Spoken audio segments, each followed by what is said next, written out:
and welcome to another episode of Tech On. I need to be very, very quick at the moment. I was just having my headphone on, enjoying the music. I hope that you are doing that too. My name is, by the way, Petrov Brugan, and I will be your host today, as always, on Saturday afternoon. Apart from last week, I had some other stuff that I needed to take into account. That's why I could not make it, and this week was also a little bit iffy. However, I am back and I am here.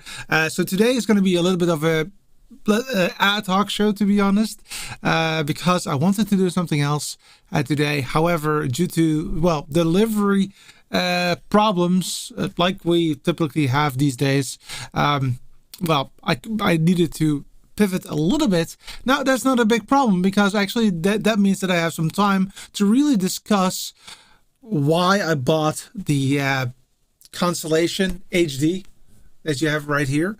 So I can talk about that today. And I will also talk about what the influences of this unit into my location work. So there's a lot to talk about. But before I do, like always, I want to really say hi to people that are here live every Saturday, and I really appreciate you for being here. By the way, I had a little bit of an issue today with vMix, but I think it's not vMix. I think it's more Windows, just to be clear. Let me check who is here. Of course, MT was the first in the house, like he always is. Fantastic to see you here. And indeed, like I said, vMix I thought it was vMix, but it was really that my Windows computer was a little bit slow. He just got a new update, Windows update. Something that you don't want to have, and it seems that somehow the caching thing didn't work the way that it should, so that's the reason probably why, but it is looking great. I am live, so that's cool. MT says, I'm very interesting show today. It's keen to see how all fits together. Bear with me, it's going to be a little bit of a different show than you expect due to the delivery things that I just mentioned. However, I think that it's still a cool show nevertheless. I also see Veal in the house. Welcome from sunny Saisna Joki. I hope that I don't butcher that name. Rudy is also in the house, all the way from Belgium. Stressful few days after they broke the main fiber next to City Hall. Luckily, we found a solution, because it's going to take 1 or 2 weeks to repair that at 11 meters depth. Wow, that's crazy. Gerard, welcome. Great of you to be here. Appreciate you for taking your time. And a lot of people are talking to each other. Fantastic. Really continuing to the story. Police, no phone during 2 days. No one could work at City Hall. Still a lot of companies impacted, learning a lot about our network. Yep, that is definitely... That's the way that it goes typically. Yeah, if something goes wrong, you start to learn, which is a bit of a bummer, but okay. Oh, and you guys are talking about a similar problem in Germany, I presume. That's terrible. And I see also Raul is in the house. Welcome. Great of you to be here. Shane says, hey, what's going on? Great of you to be here as well. And Noel, all the way from Puerto Rico, US of A. Welcome. Okay, so I think that was the final one that was just coming in. So let's talk about the content, the main meat of the show. So yeah, again, I purchased this really cool ATEM 2ME Constellation HD. This is the empty box, because I actually have already put it into my rack unit. Let me just tell you, I have a very small studio. Might not look like that, but this is really literally the wall right here. There's a wall right there, and there's a wall. I can actually barely touch it, but it's also right there. So you can imagine that if I also have a 19-inch rack unit on the table to show you, it's going to be a little bit of a trick. So I decided to just at least start to put it into my 19-inch rack so that I could start to think about what I'm going to do with it. But before I did that, I did do a quick test to see how things were going, and the system was working perfectly, and the sound was quite great. Yes, so if you are a bit worried about the fan noise kicking in, I can tell you that the ATEM 2ME, the one that I have, has a little bit of fan noise. It's roughly the same as the one on the HyperDeck. So if you know what that is, then you know what that is. It is more, to be honest, than the ATEM Mini, but it's still not audible if you have it not like me just below the microphone, but let's say about half a meter beside you. You will not hear it at all. Besides that, you of course want to remotely control it anyway, so makes perfect sense. All right, so I have it. I have the Blackmagic 2ME Constellation HD. To explain to you why I need it, let's do that first. And of course, there will be a separate video on the topic, a little bit more in depth and also a little bit more concise.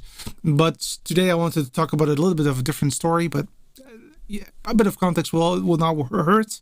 I wanted to have the possibility to not only have the possibility to stream my program out, but also have something else populated on screens that are local. Now, we have been talking about that quite a lot during previous live streams. That's the reason why I bought, for example, ProPresenter, but also from the perspective of having two big screens, that is called iMac. So that's where you show for example, the emotions of the singer or the pianist or whatever, or maybe somebody who's talking, so that if you're in the back of the room, you can still see what is happening, regardless of how far away that you are. And of course, that is a different use case than what you are streaming outside. Basically, it doesn't make sense to stream the backs of the audience locally. That doesn't really happen that much, right?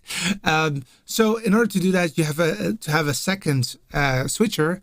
And until now, I have to admit, I actually did it already with my ATEM Mini and my ATEM Mini Extreme. I actually already did a bit of a 2ME kind of setup. However, now with one system, it becomes more powerful and also way easier to work with. Now, that being said, there will be, and I promise you that today, there will be a full series on this ATEM 2ME Constellation HD.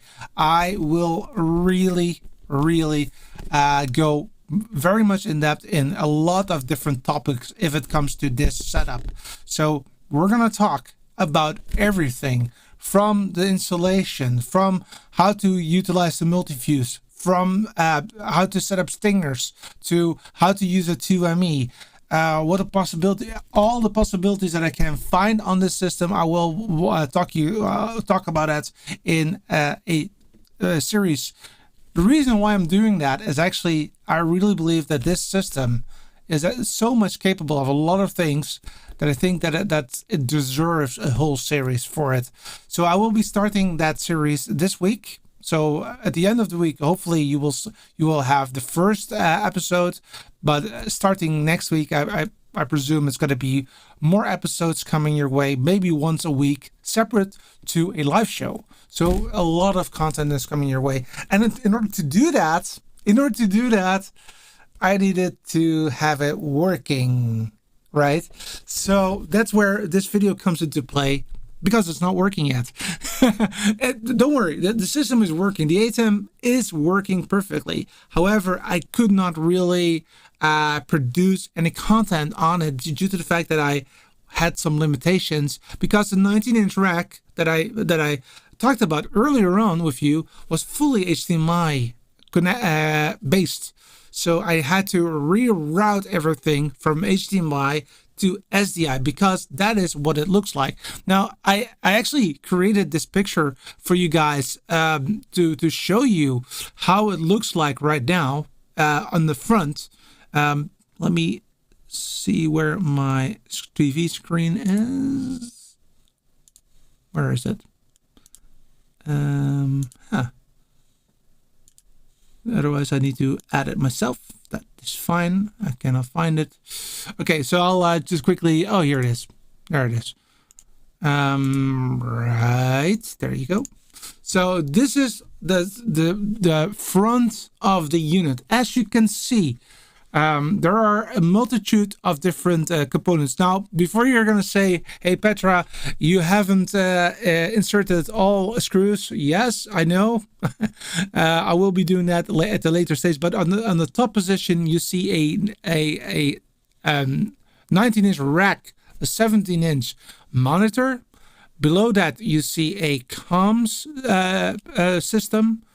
And below that, you see 1, 2, 3 different units. The left one is the Ultra Studio. The middle one is the old HyperDeck system, the HyperDeck Mini, which is quite loud, if I have to admit. Then you have on the right hand side, you have the web presenter, and below you have 1, 2, 3 times a SDI to HDMI converter. And below that, you see the Smart Video Hub 12 by 12. So I have 12 inputs, 12 outputs, and I'm going to tell you why I'm using that in just a bit. And below that, you see the new 2ME switcher, which is really an awesome piece of kit. And below that, you see a empty drawer. Not sure what I'm going to do with it at the moment. I do have some ideas about it, and I'm going to tell you just a bit. But before I do that, let's go back to the video hub, because that is actually quite an important piece of equipment that I have in my rack. And the reason why I put it in my rack is really flexibility. Flexibility to switch the source and targets no matter where they are. Now, of course, the 2ME has 20 inputs and 12 outputs, so I'm not able to 100% do whatever I want. That is true. However, it does make sense for me to have that possibility, and I'm going to tell you why. The reason why that is that until now you have the possibility at the back of the units to I will show you. I don't know if I have a picture of it, to be honest, but I have these connectors on the outside of the rack that I can put in the SDIs. But sometimes you just want to put the SDIs in, and at a later stage during the preparation, you want to decide, okay, this one goes there, that one goes there, that one goes there. And yes, I know you can do that also in the ATEM software. However, this video hub has one additional good reason to do that, is that it's not only determining what is the location on the ATEM switcher, it's also determining what goes to a external ATEM Mini Extreme. That's right. The ATEM Mini Extreme is still part of the setup. So that's the reason why I still put on the drawer that you see below, is that I'm planning to put that ATEM Mini Extreme back in case I need to have ISO recordings, because it does not make sense for me to purchase 8 different HyperDeck units. That's way too expensive. So I was thinking about using the ISO recording on the Extreme to do that. But in order to do that, you want to divide the signal into 2 different destinations. So that's extra flexibility for you right there. And one more thing, you can also do that, of course, with the new 2ME switcher, because you do have still 12 outputs. However, looking at the manual, it seems that on the ATEM 2ME, you will get always program audio out, where on the Smart Video Hub, you will get the real video audio content, which does make it easier to determine if, for example, things are in sync, yes or no. So those two are really important, I think, in the setup. And of course, the Ultra Studio is to provide overlays, transparent overlays for the most part, but also to play videos.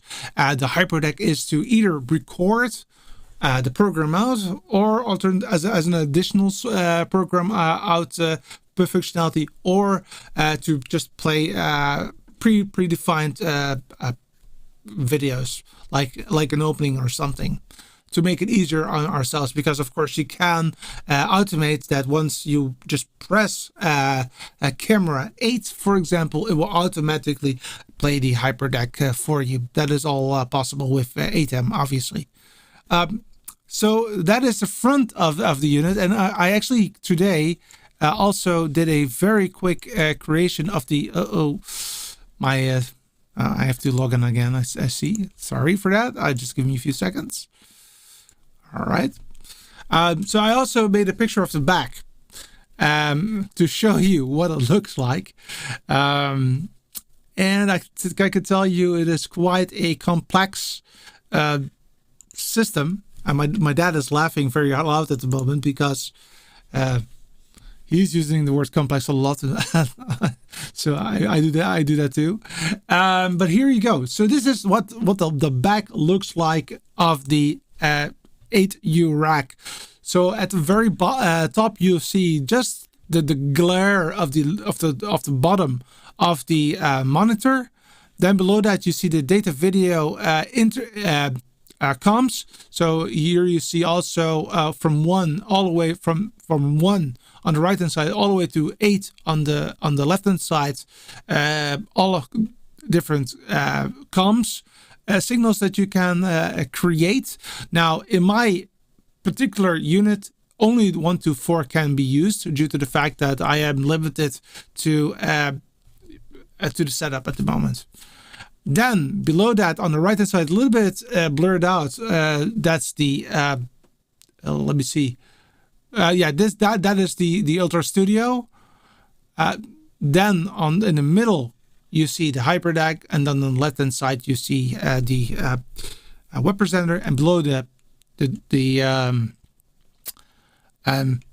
SDI to HDMI converters, and below that you see the 12x12 hub, or the video hub, and below that you see all of the connections that you have on the switcher, which of course, as you can see, there is a lot to connect. I can tell you, wow, such a big amount to connect. And let me go into the comments before I can talk about what I'm going to do next, because of course things need to be connected, right? So you say you have more now 2 more fans. Yes, I do have 2 more fans. Now, the one of the ATEM is really not loud. The one of the 12x12 video hub is loud, and the HyperDeck is loud. So if I would be using it here, I really need to change the fan in the 12x12. But luckily for me, I typically use this set if I'm not here, but have a little bit more distance between what I'm doing and the where the video is actually taken from. Let me just say that my cables are typically 20 meters in length, and I also have a few that are 30 meters. So that's further away than I have right here in my studio. So that's quite a lot. And if I need more, I can just rent it. So that's basically the way that I do it. MT says, goodness gracious, you set up for IC recording. Yep. Yeah. So that's the thing. So if I look at if I would rant a little bit about the 2ME, then of course the not having the ISO recording is one of the issues that I have with the unit. I was expecting from the get-go that it would not have streaming inside of it. I was 100% sure about that, because it made perfect sense. However, the ISO recording is a little bit of a bummer. But that's really the only thing that was a little bit of a disappointment for me, at least. Cable spaghetti. Yeah, let's talk about cables. That's the whole thing that I wanted to talk about today.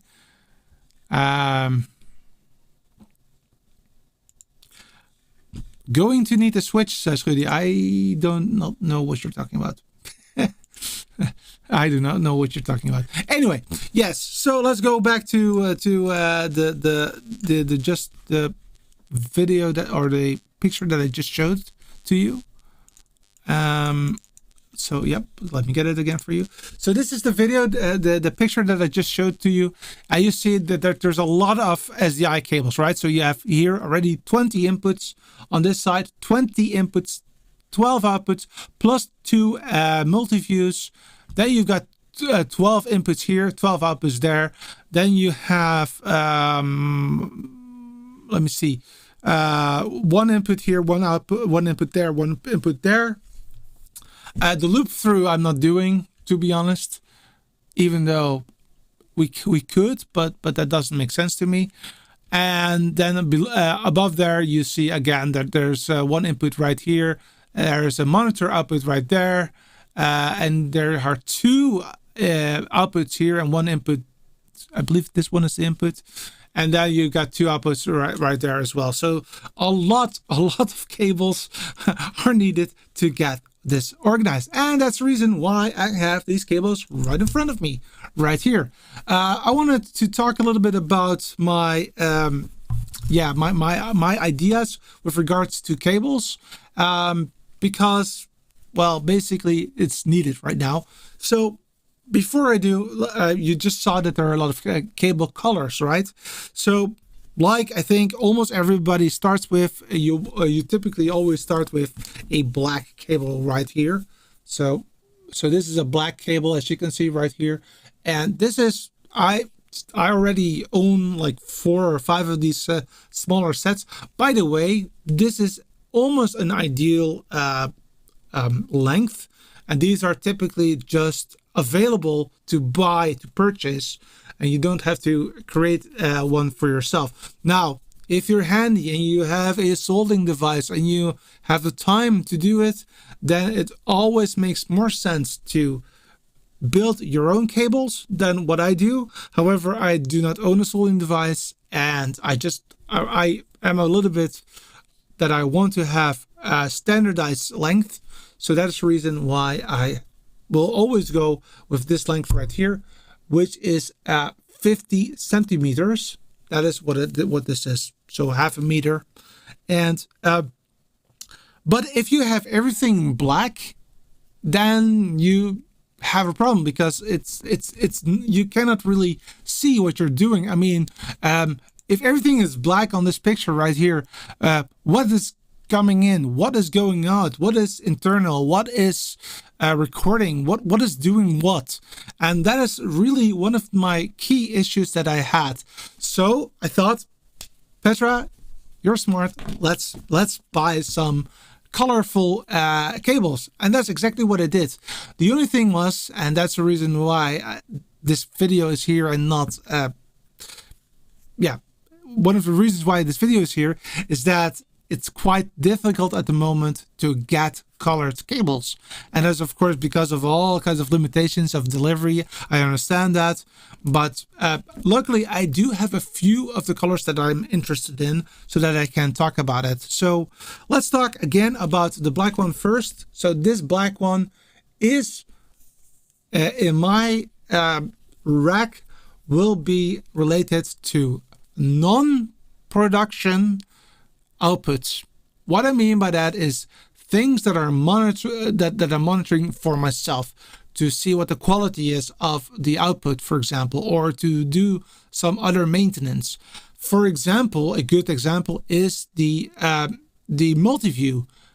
Yes, I will be using the multi-view. Obviously, I actually have now not 1 multi-view but 2 multi-views, and but I want to see them, and I want to be able to, see them on some monitors. In order to at least have an output and to make sure that it's not related to the production that you see, for example, I have chosen for black. So that is the black color. So there will not be a lot of black in my setup. I think it's on top of my head the multi-view 1, multi-view 2, the monitor of the web presenter, and the monitor of oh no, that's not there. I was thinking about this monitor, but this monitor is right here. So maybe 3 or 4 at the most. That's all. Period. Then I want to have a way to interconnect things inside of the unit. So no. Let me start with the inputs. So I want to get data or video from the outside world into my rack. And debating on what color it is, I actually looked at my already existing 20 meters cable that I just talked about, and they're all blue. So that's the reason why I said, okay, I'm coming from blue, so I'm using blue to get into the 19-inch rack. So that is this one right here. So blue becomes my input into the rack unit. So that's the blue one. And of course, something needs to get out of the unit as well. So that's where green comes into play. So green is output for the unit. And again, all these cables are exactly the same length. I have to admit that are really, really a little bit longer. But yeah, most of them are the same length. I have to admit that I really like the brand of this cable. It's a Sommer cable, SOMMER, and they're like really, really top notch in my opinion. All right, so, but not all of the units are coming in or coming out of the unit. For example, I just showed you that I have a hyperdeck that is playing locally. And I'm also talking about the, so this is the hyperdeck right here. And on the right hand side, you have the Ultra Studio that is also only in the unit itself. That's where purple comes into play. So I also use purple as a color for my SDI. So you see that I have 4 different colors at my disposal, and these colors I really made because they were easy to find, a good quality, and but I still need to wait because I only have 4 of each. So you can imagine if you have 4 of each, I'm not going to be able to really show you what the system can do. And that is for me a real reason why I could not really at the moment show you all of the power that I have in that rack unit. I don't really want to go that route. I really want to show you how unbelievably powerful and flexible that rack unit will become once it is done. But that's not all. I am also utilizing, of course, network cables. Now, I actually have 2 different colors of network cable. So here you go. These are the 2 colors. Just plain white and purple. Okay, I know that purple is internal, right? And I think that that's still the case. Because purple is not used for networking. Purple is actually used because of PoE. Power over Ethernet. So it's really switching on the devices. So in my case, the converters that you see here on the lower level can all run via PoE. So I don't have to utilize the power cords. I can just use a simple network device to have it powered up. And that's where the purple comes into play. All data cables that are in my internal network, which means everything apart from the web presenter, everything is white. So all cables that are internal to the 19-inch rack will become white, and the one that will be external, so in the danger zone at the web presenter, I'm hoping to buy a red one. I have not done that yet, but I've decided today that that's going to be a red one. So I'm literally color focusing on the things so that it's way easier to find my way around. You can imagine that if you have all these connectors connected, then you cannot really see anything else anymore. So that's the reason, again, that I want to prevent having just one plain color and having a few colors so that I can pinpoint where I need to go. Of course, it's not only SDI. There's still some HDMI. And for those 5 or 6 cables, I am not really color coding a lot. Basically, they're just cables. So this is really, again, for just plain monitoring, quite a cheap cable. And this is a very good cable. And this is actually a cable that I will be using for converting to SDI. Hence, this is a cable that's actually quality-wise a very good cable. And that's green because the blue one was way too expensive. So there you have it. So it's always the same, right? If you have an idea about what the color coding is, you always have one that is not according to the color code, right? That's the way it goes. But so now you have a bit of a feeling of what I'm expecting to do.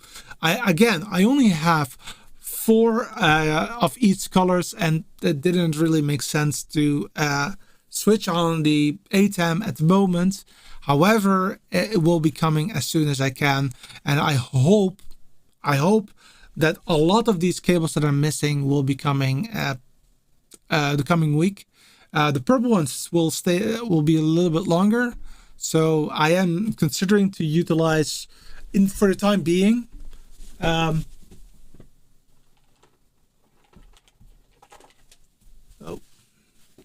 these cables right here, not this one right here, but this one right here. That is the one that I'm for the time being, because they're way too long, I'm planning to use.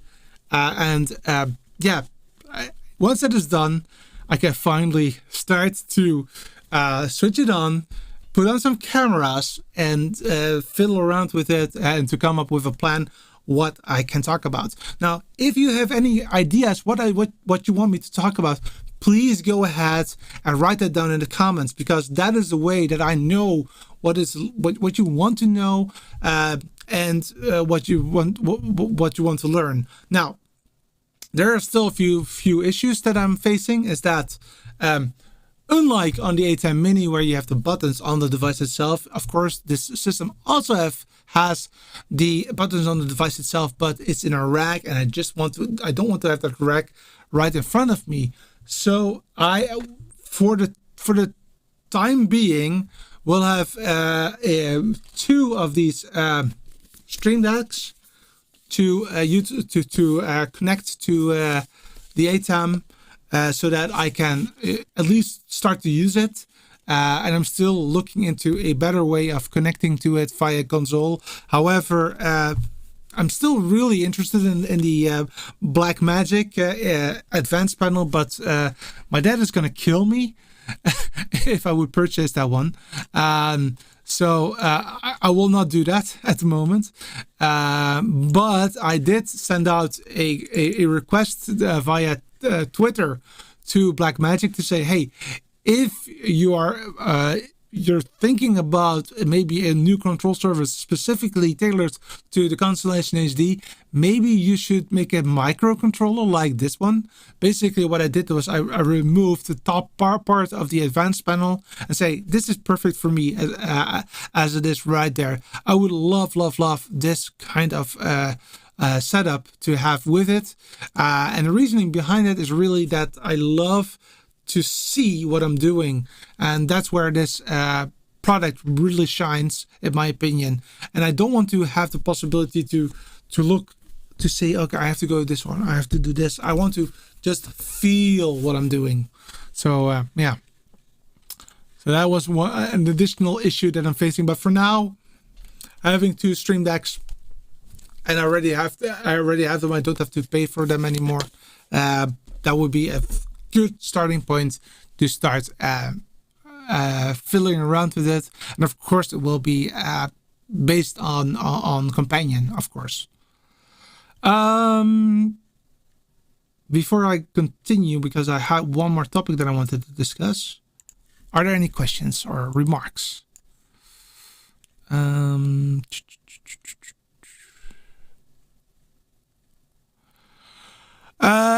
Rudy, what do you think about the lack of HDMI outs? Yeah, so I would state I'm not really disappointed with that, Rudy. I was not that I was really expecting it. I was expecting at least one HDMI input and at least one HDMI output, to be honest. However, the prices of the converters these days are less than 50 euros. And because of that, I am like, okay, it's a bit of a bummer, but at least the converter is not really that expensive. And on the other hand, a lot of people in the professional industry do have monitors that already are SDI enabled. So yeah, it doesn't make sense to really, it's not a big deal, to be honest. Would I like to have an HDMI input? Yes, of course, maybe two, for putting in a computer screen. But again, I already have so much different converters already. It's, for me, not a big deal. I still have some issues there, but not a lot.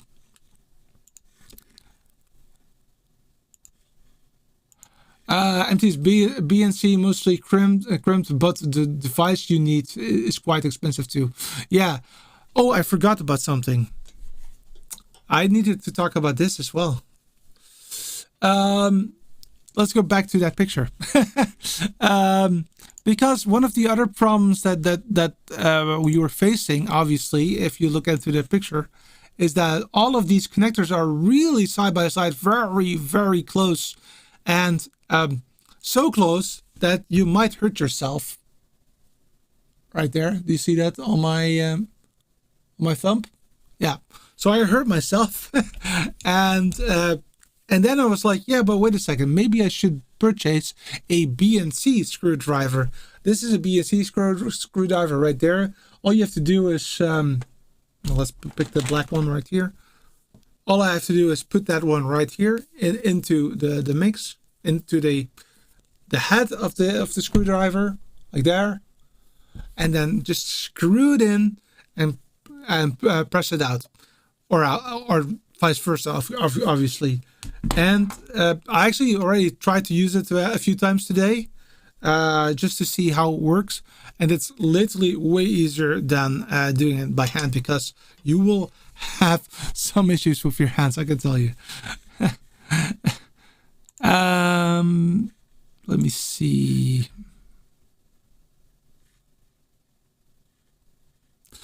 All TV channels, sorry for being late. He said, no worries. MT says, great idea to color code the cables. Don't forget to label them on both sides. That is a second part that I'm indeed also working on. I believe that my dad actually had a place where I could buy those labels, so I will most likely buy them. Or alternatively, I can also use the labeling machine that I have somewhere right there. It's out of reach. I can use that too. Yeah, indeed. Now, there's one problem with labeling, MT, is that I told you that the whole reason why I have the in-between 12 by 12 video hub is that I want to be 100% flexible. So it's not going to be very much labeling because it's probably going to change a lot, is my idea at the moment. But indeed, so not all channels will be flexible anyway. So I believe that maybe the first 6 will be flexible, and after that it's going to be more straightforward. For example, for Ultra Studio, I need 2 inputs, the key and the fill. Well, the key I want to have, of course, in the lower end of the 20 channels, like from 1 to 10, but the fill or sorry, the key, I mean, are just as far away as possible. The number 20 or not number 19. I don't care about that. It's just a matter of that you have it. So yeah, we can be very flexible. Let me just say it that way. So most likely, channel 19 and 20 will be always key and will not change, and the others will change throughout what I need.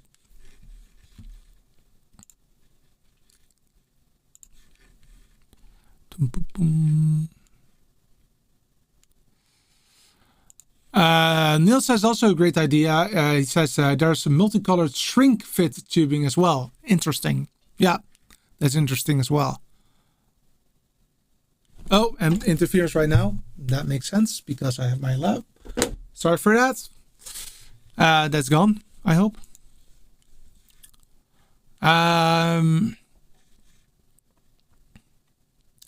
MT says, I have a bunch of red LAN cables lying around in several lengths. Awesome. That's awesome. Yeah, that's great. Yeah, I really need that because it's saying it's you know, fire, it's important. You don't want to have anything there. So again, the reason is that the web presenter is a sole environment that is actually really on the internet. All the other ones are connected via a network. However, they are not on the internet. They are just internally in my own network so that they're safe. And I know that a lot of people were talking about it, but for me, there are a few reasons why I do that. Is the first reason is that I want to have it on my own bubble, is that if I'm going to another location, I want to make sure that it's not hindering the local network, so that my network IP addresses are not hindering applications there or vice versa. Second reason is security. I mean, with Blackmagic only using FTP as a protocol, basically you only need to have the IP address. You can just fetch the video and get it without using any secret password. That, in my opinion, quite crazy. And yeah. And the third reason is just if you go somewhere, it will always work. So that's basically the reason why I want to have my own bubble, my own network bubble. MT says 3K for an advanced panel. Maybe the X-Key panel would be a good replacement. Yes, I was looking into that today. It's about 900. No, it's less. 800, 900 euros to buy that. That's definitely a better option than this. But in all fairness, with $800, $900, you're also getting into the Scarroy area as well. And with the X keys, you really need to have a computer with it. The same goes for the String Deck, obviously. But with the Skyroy, you do not have to have a separate computer. You can just hook that connector up to the network, and boom, you can run with it within 10-15 seconds, which in my opinion is better. Neil says, don't you already own a Skyroy device that might be capable of controlling ATEM too? Yeah, you're right. You're absolutely right. I can also do that, although the device that I have is quite the smaller version of it. It might be a very good idea indeed to start with that one. I'm gonna do that. You just made me do that. So I will start with that one. It will be limited, but at least I don't have to have a computer with me to start it up. That makes perfect sense, to be honest. Now that being said, it's really a sidekick system at the moment. However, you can also switch with it, so it's good enough for a starting point, I would say. Stanley, what's going on? Late but here. Great. Awesome to see you. Yeah, I got one more thing that I wanted to talk to you about, and that is, of course, that rack unit that I just showed you a couple of times. This one right here, and the front of it. Let's talk about let's show the front one more time. Let me help. where is it? Oh, there it is. Let me show you the front of it one more time. Yes. I forgot to say one more thing, is that if you look at the front, there's a lot of gaps in between, because I have noticed that the that the ATEM switcher and the smart video app do become warm. So I decided to have a little bit more airflow in between. But this unit right here is, of course, the starting point of my on location setup. And I want to give you a little bit of a hint I want to tell you what I think that it's going to look like in a couple of months or so. And in order to do that, I have my iPad with me, so I'm going to show it to you right here. Sorry for me being on the other side. Let me see if I can give a little bit more. Yeah, let me get that organized a little bit. This one is connected to an HDMI cable. All right, so my plan is as follows. So we have a 8U rack right here, but I don't want to have only one 8U rack. I actually want to have a second one on top of that. I'm going to tell you why. So the above one is actually the video one. That's the one that I have showed to you all the time until now. So that is the one that well, where's my mouse? There it is. That's the one that I showed you right here. There you go. This one right here. Now I want to go back to so that's the one that's above. So indeed, on top of this one, you'll have here a video screen, roughly like so.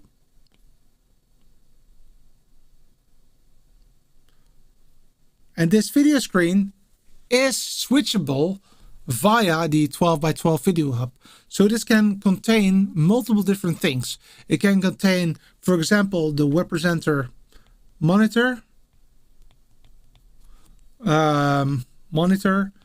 but it can also have, for example, one of the two multi-views, or maybe even a program out.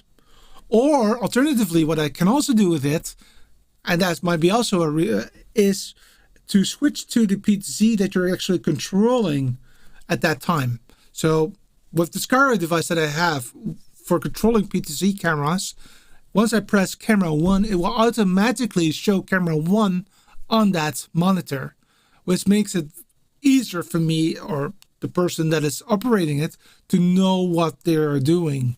So I think so there's a lot of possibilities there. Below that 8U rack, so again 2 times 8U, that will be the audio rack. And I've not really talked about the audio rack until now with you. And the reason for that being is that, well, here we go again, delivery problems. Yes, that's right, delivery problems. I actually purchased a microphone well, 2 microphones in January, and they will be coming to my house hopefully by, drum please, October. So like 9 months later. That's fine with me. However, that does mean that I cannot really start to work on this. However, what will be in that audio device is, of course, my X32 rack mixer, and it will also have the microphones, but also the in-ears.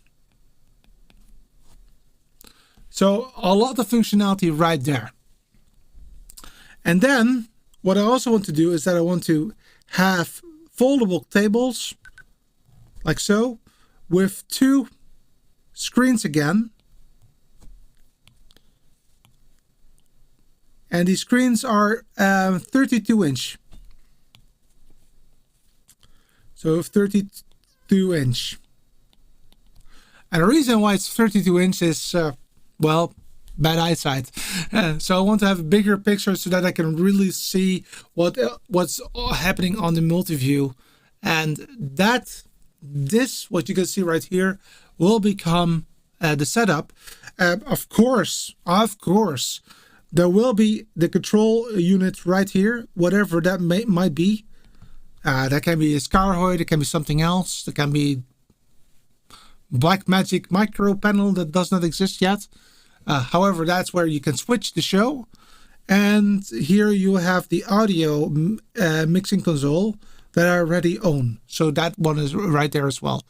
With this setup, I will have a 100% on location setup that will work perfectly. It's quite heavy, so that is a problem there. But I think that with this, once you have it set down, you can be working within the hour. So because everything is connected, predefined, and will be working. So that is what I'm going to work on, and I'm really looking forward to that. And I'm wondering what you think about this idea, because it might be that you have a better idea. So that's the reason why I am mentioning it to you. So if you have better ideas for that, then please, please, please, please let me know.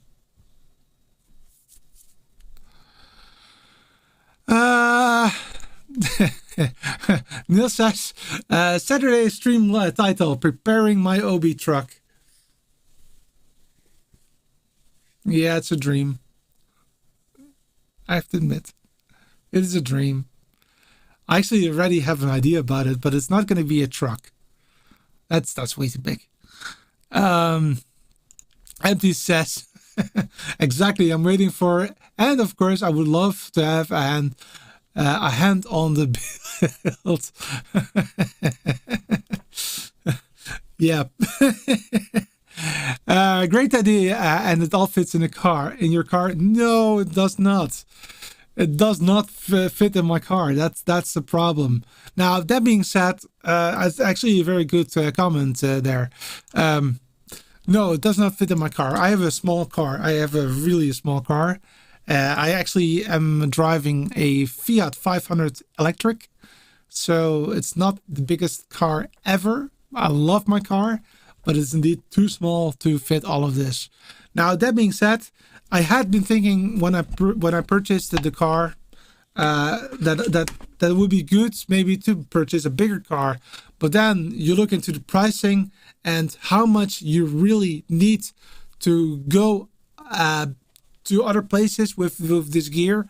And typically in good years, it might be even like in the 15 or 20 times a year, but it will never be more than that.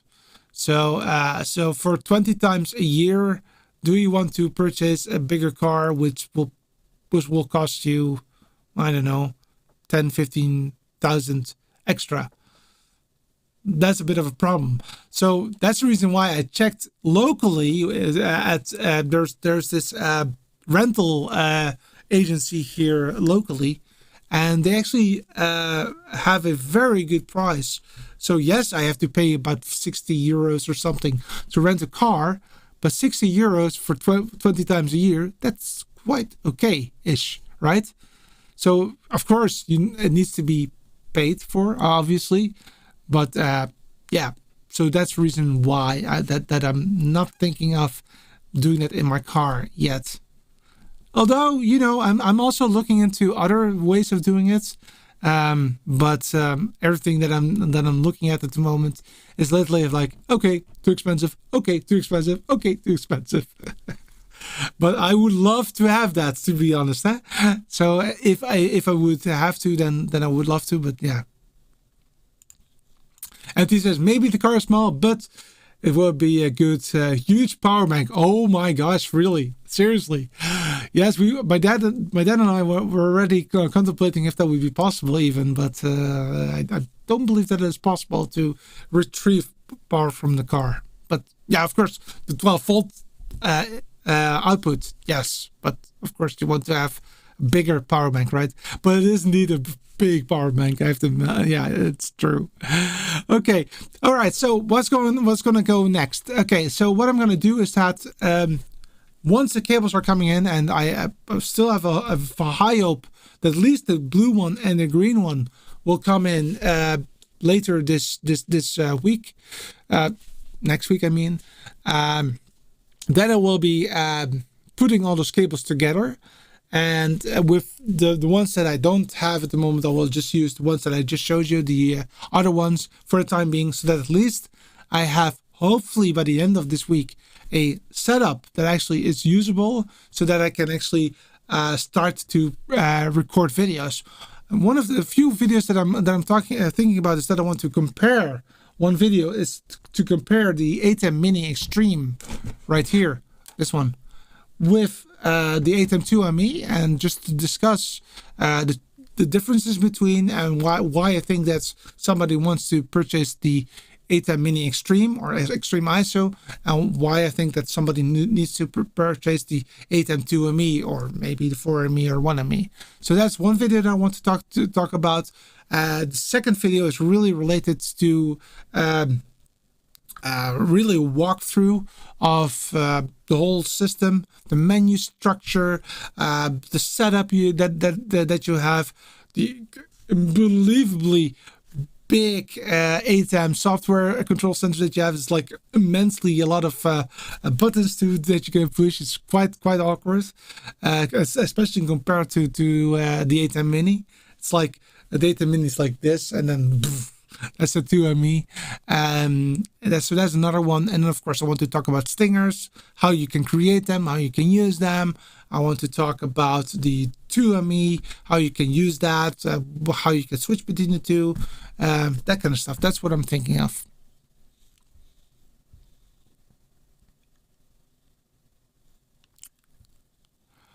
Neil says, I like Aaron's mobile studio cargo bike, but I think he's outgrown that by now. Yes, he is. He definitely is. And I have to admit that, Niels, I am. Again, this is daydreaming. So don't think that I'm gonna do that now. But I'm literally thinking about an electric cargo bike, for example, to put in the 19-inch racks. But there are also other options out there. Today, I was looking into the Citroën AMI Cargo. That's a new thing. It's just it's not even a car. It's like a moped, but in a package like a car. It's also less than 10,000 euros, way less than 10,000 euros. And basically, it's a cargo device. So on the left hand side, you can sit and you can drive it as a car, and on the right hand side, it's totally 100% cargo. And yeah, maybe like putting there the 19-inch rack and a video. It's probably never going to happen, but it's just some ideas, right? Dreaming is always good. Dreaming, as long as it's dreaming, so that it's okay. Empty says, great thoughts on a bigger car. It's way cheaper than own one the whole time. Yes, indeed. That's definitely also the case. I think that in the end, it's way cheaper to just do it that way. Phil says, or one should purchase a trailer for moving video and audio racks. Yeah. I don't see a trailer on my 500e, to be honest, Phil. Neil says, don't know much about cars, but having the big battery as a generator is quite intriguing. Yes, it is. Oh my gosh, that's a great idea, Tempy. A tuk-tuk LB truck. I love that. That's a fantastic idea.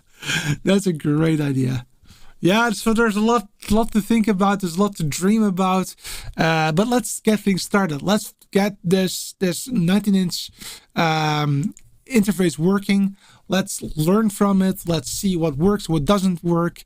And once we have a setup that actually is perfect for what I want to do with it, then I can always go and think about a cargo bike or a Citroën AMI or something else, right?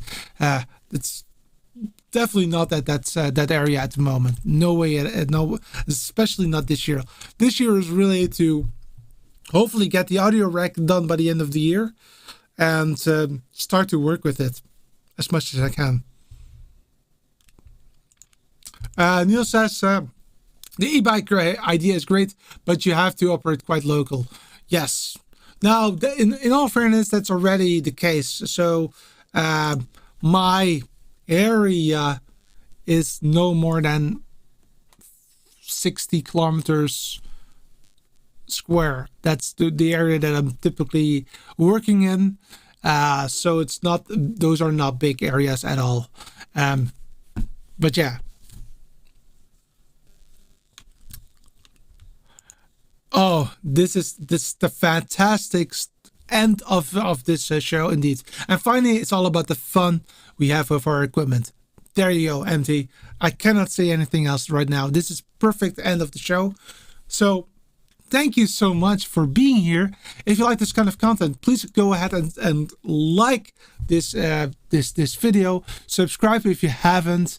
There's also a possibility to give me super chats if you like. Again, super chats go directly to the channel. I bought recently the new hyperdeck shuttle, which I really am starting to like quite a lot. So that is a fantastic little device, and again, I really appreciate you for taking the time. And I have one last thing that I want to try out, and this is something that is new. So I want to go with this. Okay, I don't know if something happened for you, but if you just received a commercial, then that is me clicking on a button. Sorry for that. I just wanted to know if that works or not. Anyway, thank you so much for being here. I really appreciate you for taking the time on your Saturday. And again, I will be here at least for the coming months every Saturday. The reason why I'm saying that, I do expect that I will be having 2 or 3 weeks off throughout the summer, but we're not there yet. That's going to be in the end of July, August area before that is happening. So don't worry about that. That I will talk about that later as well. Thanks a lot. I also really appreciate your comments throughout the show. Oh wait, there's a lot of comments coming in. Let me be quick. And he says, thanks, Petra. Again, a great show. Looking forward to the upcoming video series. Thanks a lot. Thanks, says Phil. And also, hello, Petra, Phoenix. I love your flight case builds. Awesome. Thanks a lot, guys. Have a fantastic evening or day, depending on where you are in the world. And see you next week. Bye-bye.